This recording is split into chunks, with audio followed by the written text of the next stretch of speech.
अगर किसी पेशेंट को गंभीर पानी की कमी बॉडी के अंदर हो रही है, शरीर से ब्लड निकल रहा है, प्लेटलेट्स एकदम से डाउन जा रही है, ब्लड प्रेशर एकदम से डाउन जा रहा है, पल्स रेट उसकी घटते ही जा रही है, उसको ब्रेडिकार्डिया हो रहा है, ये कंडीशन अगर उस पेशेंट की आ रही है तो उसको ये कॉम्प्लिकेशन अगर आप उस पेशेंट में दिख रहे हैं तो आप क्या समझेंगे? गाइज, ये डेंगू फीवर हो सकता है।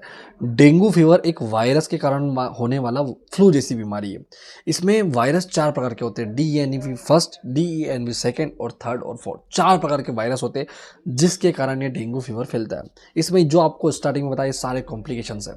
अब आज मैं बात करता हूँ कि डेंगू के अंदर क्या क्या कंडीशन होती है, किस किस स्टेज में पेशेंट पहुँचता है।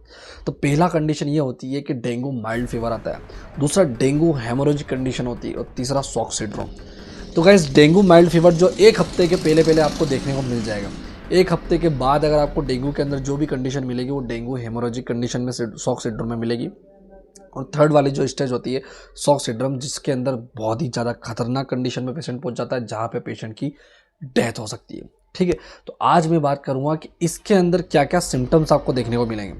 नोज़िया वोमिटिंग तो बहुत ही आम बात है, इसके अंदर पेट दर्द भी बहुत आम बात है, आंखों के पीछे यहाँ पे आपको दर्द होएगा। तो आप कंडीशन आप समझ सकते हैं कि आपको मलेरिया या डेंगू वाला फीवर है। ठीक है, यहाँ पे आपको पेन होएगा आंखों के पीछे, आपकी ग्रंथियों में जैसे जीवान गले की, आपकी ग्रंथियों के अंदर सूजन मिलेगी, आप कुछ भी खाना खाएंगे आपसे गले से उतरेगा नहीं, ये कंडीशन आपको देखने को मिलेगी।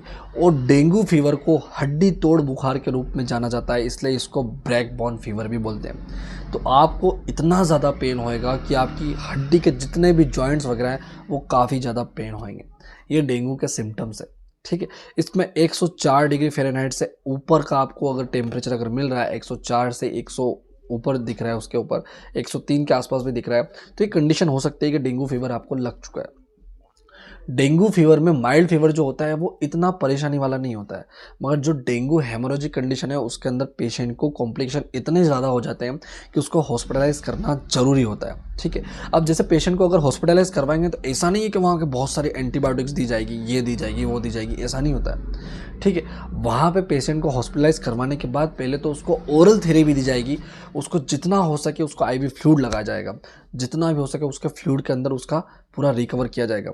उसके बाद पेशेंट को IV फ्लूइड देने के बाद पेशेंट को BP मेज़रमेंट किया जाएगा, मॉनिटरिंग करी जाएगी, BP पल्स रेट व सब कुछ, क्योंकि पेशेंट का प्लीहा, पेशेंट का जो भी लीवर वगैरह है वो बढ़ जाएगा। जिस कंडीशन में डेंगू की कंडीशन होती है इसके अंदर ये चीज़ें बढ़ जाती हैं, तो इस कंडीशन में उस पेशेंट को रखा जाता है, क्योंकि उसका एक्चुअली उसके प्लेटलेट इतनी ज़्यादा घटेगी कि पेशेंट की डेथ तो पॉसिबल है शॉक सिंड्रोम में।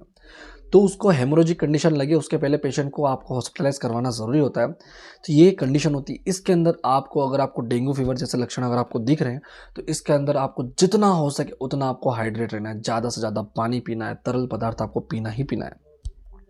अगर आपको पेन वगैरह हो रहा है तो बिना किसी डॉक्टर के सलाह के आप एंटीबायोटिक्स ना ले, आप सिर्फ पैरासीटामोल 500 mg की QID मतलब 4 टाइम ले सकते हैं, सुबह दोपहर शाम को और रात में 4 टाइम ले सकते हैं आप। ठीक है, इसके सिवा कोई सी भी आपको मेडिसिन नहीं लेनी बिना डॉक्टर की सलाह के। ठीक है, अब दूसरी बात, आप ये चीज़ अगर ले तो आपको जितना हो सके ये कंडीशन आपको करनी है कि आपको हल्दी वाला पानी पीना है, तुलसी के पत्ते खाने हैं, ये चीज़ें जो नॉर्मली है ये आप घर पे कर सकते हैं। तो गाइस, आज का वीडियो कैसे क्या लगा? अगर अच्छा लगा तो प्लीज़ चैनल को सब्सक्राइब करना, इस वीडियो को लाइक करना बिल्कुल ना भूलना। ये था आज का डेंगू वाला पार्ट। नेक्स्ट वीडियो में हम देखेंगे आप जो कमेंट में बताएंगे उस टॉपिक पे, या फिर हम मलेरिया कुछ और भी टॉपिक कवर कर सकते हैं, या फिर मैं मेडिसिन के बारे में नेक्स्ट वीडियो में आपको बताऊँगा।